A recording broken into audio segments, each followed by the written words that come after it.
Breve ilustración sobre la lección número 7. El verbo hermoso, hermosa esta lección.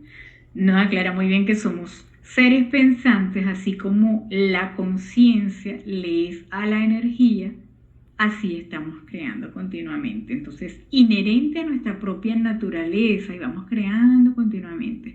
Crear es abrir potenciales dentro del campo cuántico y llevarlo a la manifestación. Entonces recuerda siempre que esa es tu naturaleza. Puedes aprovechar o no ese poder, ese potencial que está en ti y que eres totalmente libre.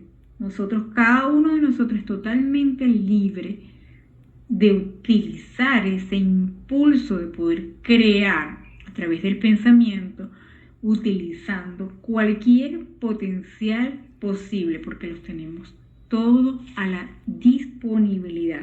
Es decir, tú eres la divinidad y florecemos en eso, en la divinidad que somos.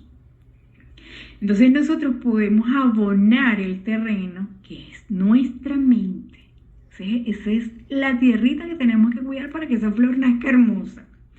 Sembrar la semillita de la verdad que somos, regarla, cuidarla y con pensamientos verdaderos y con amor hacer nuestro trabajito. Pero el milagro del origen, el milagro de la vida es la que hace que salga la flor y el fruto. Es una fuerza que llamamos naturaleza, pero esa naturaleza es la que está dirigida por esta gran conciencia que es la fuente. Entonces imagínense que Dios sea como una gran melodía y cada uno de nosotros es una nota musical. Bueno, o una gran diversidad de colores y cada uno de nosotros es un color. Bueno, cada uno está expresando de manera única eso maravilloso de la divinidad, que es, por eso es que es importante no juzgar, no permitirlo, ver en cada uno de nuestros hermanos a Dios y la expresión, porque en todos está esa chispa divina del alma y todos, por más que pareciéramos actuar cruel o no, cada quien está simplemente en la ilusión de esta matriz. Pero tarde o temprano van a volver a la conciencia despierta. Bellísima, ¿verdad? Qué hermosa esta lección. Entonces una palabra o verbo que antecede una idea, para la humana comprensión, pues no es sino el símbolo de una idea. El verbo o la palabra contiene o representa una idea. Esa es la temática fundamental de esta lección. Y tú, en ese sentido, tú eres un verbo, tú eres una palabra, tú eres un símbolo. El símbolo de una idea antes ya pensada. Y el deseo forma parte de esa voluntad, porque si no, no hubiese sido creado. Es la fuerza motriz por la que fuiste creado y es la que también te impulsa a que tú lleves a cabo tu manifestación. Entonces, cuando vas descubriendo estos pequeños secretos, puedes aprovecharlo a tu favor. Entonces, ¿qué tenemos que hacer? Hagamos el uso de la clave piensa y crea. Nos hace que nosotros nos fijemos en una idea, nos pone obstáculos en el camino, los vencemos, pero nos hacemos más fuertes. Aunque creemos que pareciera malo, al final nos hace mucho más fuerza. Entonces, más fuerte. Y ese gran uno, que es el que impulsa todo, esa divinidad, esa fuente, el origen, Dios, como lo quieras llamar, el Padre. Y bueno, te deja que tú te dejes llevar por todos los deseos, por tu creación humana. Pero cuando ya tú has superado todas esas tentaciones, por llamarlo de alguna manera, ya no te dejas llevar por el impulso de la naturaleza humana, ni por el intelecto, ni por la mente limitada, y así te vas haciendo mucho más maduro, más centrado en el yo soy de tu de tu verdadera esencia, en tu yo superior, que eres tú. Allí tomas conciencia y ya no vas a dejarte llevar por cualquier pensamiento que no sea constructivo. recordando eso, que el cerebro, recuerden que el cerebro físico es simplemente un transductor de frecuencia de energía. Entonces, como a través del cerebro físico, como canal, si yo me doy cuenta y estoy despierta y estoy alerta en lo que pienso, entonces lo que yo pienso y hago vibrar, lo manifiesto hasta hacerlo perceptible. Entonces estoy atento en qué pienso, qué siento, porque inclusive lo puedo decir, no lo siento. Entonces tengo que vibrar con esa frecuencia. Y allí estoy generando el mundo de las manifestaciones materiales. Mira, esto es lo más importante. Yo puedo hacer miles de afiches y visualizaciones y decir afirmaciones, pero si yo de verdad no siento esta energía de la co-creación, no lo voy a crear. Entonces tengo que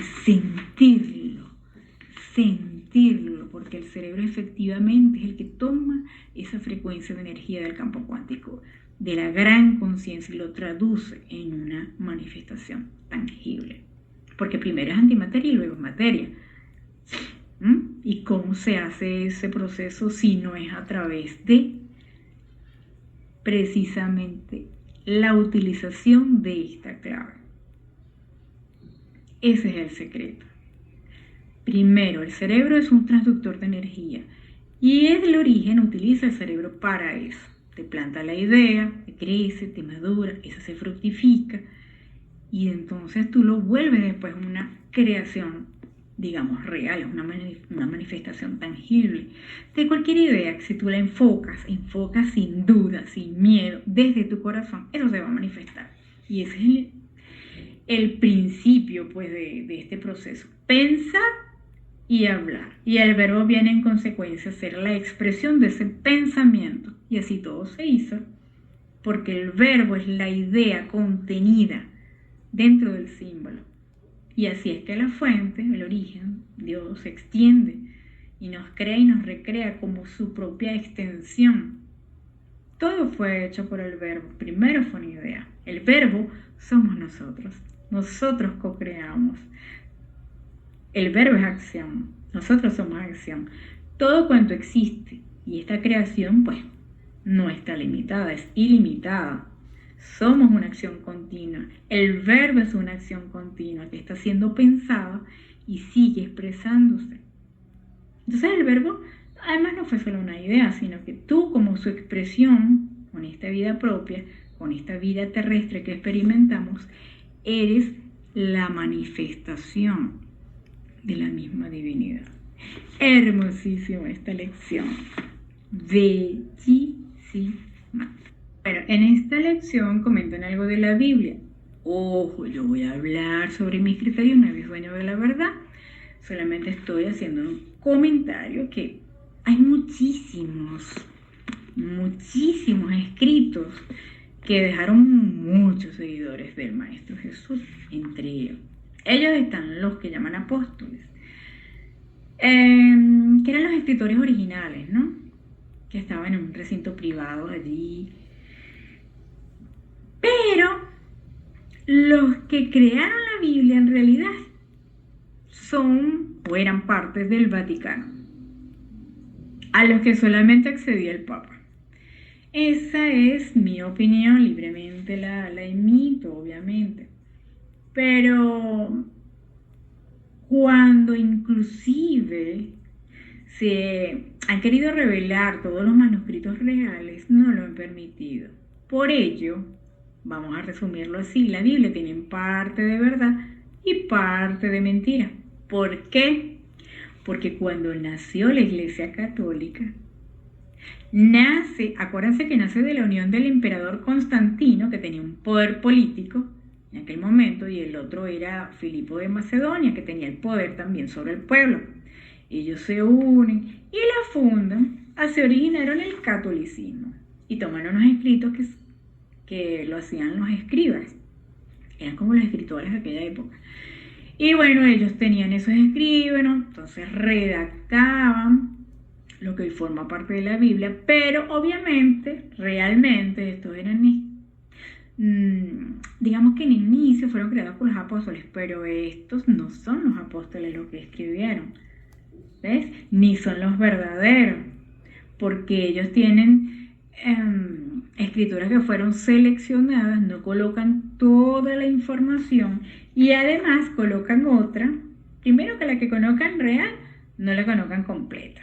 Y la que colocan de mentira utilizan para su manipulación, para lograr sus objetivos en aquel momento. Entonces por eso tienen la Biblia tantos segmentos de castigo, de violencia, de culpa, que denigran muchísimo también a la mujer, porque de esa manera, creando tanto miedo, temor a un ser castigador, porque esa es la manera en que pintaban a Dios, entonces ellos podían controlar a través del miedo y así se encargó de quitar todos los escritos reales. De hecho, inclusive hay muchos evangelios apócrifos que no han sido revelados y no fueron incluidos allí, porque allí se habla de muchos temas como la reencarnación y muchas otras cosas más. Para que la idea era eso, que la gente creyera que solamente tenían una sola vida y no más, creyeran en la idea del infierno para la manipulación, si no ibas a la iglesia, si no dabas tus dotes, bueno, cualquier cantidad de cosas que inventar. Entonces hoy en día se ha develado mucha parte de la verdad cuando tú empiezas a limpiar, porque tienes que limpiar muchos paradigmas de las religiones para poder despertar esta conexión con Dios, quitarte esa creencia de un Dios castigador malo y tirano, controlador del hombre, para poder liberarte de todo ese peso y de verdad conectar con el amor, que es la fuente. Si no nos fuésemos inspirados. Pero ese va a ser el trabajo precisamente de esta lectura.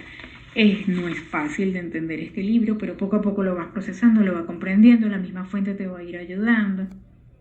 Vas a sentir mucho más conexión y poco a poco comprenderás qué parte es verdad, qué parte es mentira.